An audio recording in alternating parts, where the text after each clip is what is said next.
Steve, can you just give your overall impressions of the performance, particularly where things went wrong in the second half? Yeah, I think, firstly, immense credit to Ireland and such an experienced team, and it was a tough test match. And in that third quarter, I thought they did really well. They won.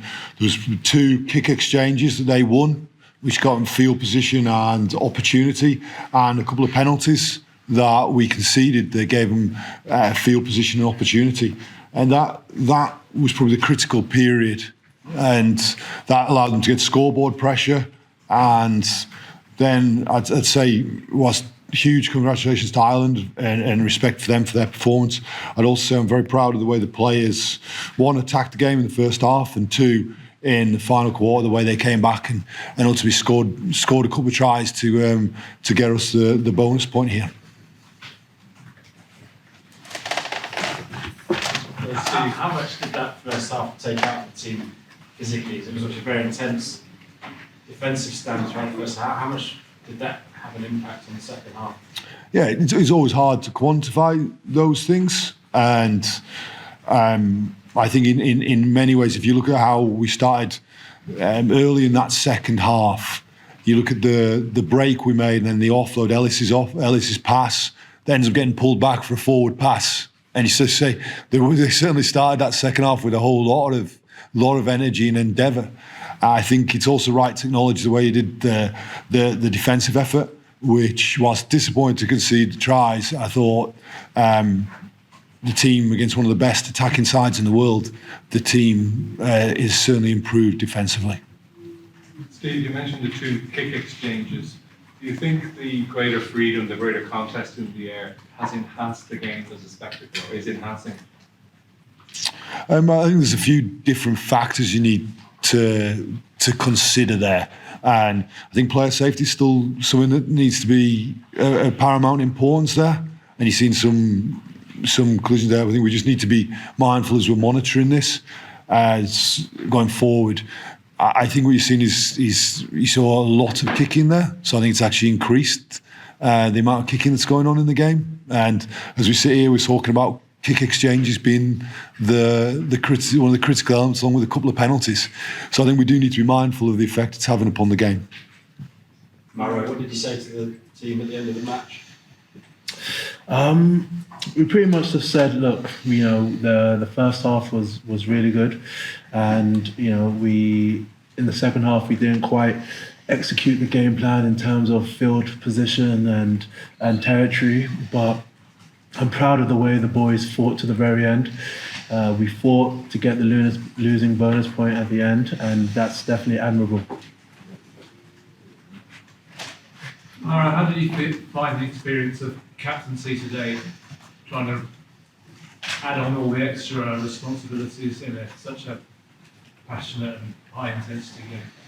No, as I said, it's always been a tremendous honour to be in this position. The team, received me well, and it was just a good test match. We played really well in the first half. The boys did well, and in the second half we didn't quite get do the execution. But overall, it was in terms of how I found the captaincy, it was fine. Is there a bit of a, obviously the first half went well. Is there a feeling of frustration that it's another match where the second half the league has slipped away? Yeah, I think it is what it is. I think our role is to learn from it and build and get better. There was large parts of our game which I think we took a step forward today. The energy we had on the field, the vibrancy to our attack, the way the guys were attacking and flooding through holes, I thought was very admirable. But of course, there's things for us to learn and get better at. Steve, that's now 7 defeats in the last 9. The 2 went against Japan. Is that good enough for an England rugby team? I think, and I understand the question. I think if you look at today's game, which I think is an important thing as we're sat here, I think you see 2 different teams. You've seen an Ireland team's been together such a huge amount of time, nearly 1,200 caps.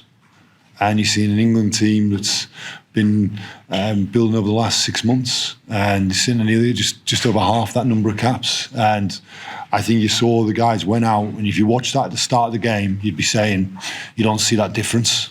You see an England team that wants to play aggressive with the ball, wants to move the ball, and I think we took a step forward in that attack. And I've already talked about the defence. I think it improved. Now, be clear is we want to win every game, and we didn't today, and we're disappointed by that. I think there's elements we'll take and build that show the progress in this team over the last 10 days in the training camp. If the message there is about inexperience, is that now going to take a long time? Because you can't. We play France next week, and we're looking forward to being back at Twickenham next week in front of our supporters. And I think certainly for the messages I've already received, I think you're seeing a team that starting to really develop how they want to move the ball, really develop how they want to attack. And I think you saw a team that worked so exceptionally hard for each other. You've got to credit Ireland. Ireland are a world-class team and have been world-class for so long. You know, and you guys will know the numbers of how long Ireland have been in the top 4 and the top rankings in the world for so long. And that, I think that experience told in the third quarter, where I thought tactically they played really well, and that allowed them to get the scoreboard pressure that we couldn't claw back. Was last one, Tom, I'm going to go and do some. Was the impact that Ireland's bench had, like critical, do you think, in the way that might happen? I think it was certainly a factor. I thought seeing the change at 10 was a pretty significant one. I thought he played really well when he came on there in that final part of the game. And they've got quality in their team. You know, you look at it, and as I was looking at the teams beforehand, and I think on their bench they had almost as many caps as we have in our whole 23. And I was looking at it going, this is going to be a great test for us. And ultimately we came up short, and I'm really disappointed we came up short, because I thought we could come here and win this game. And I think our players gave that a good go. That you certainly saw a belief in the players that they could come here and win the game, and we didn't. So we'll ensure that we're a better team next week against France, back at Twickenham, back at Allianz Stadium.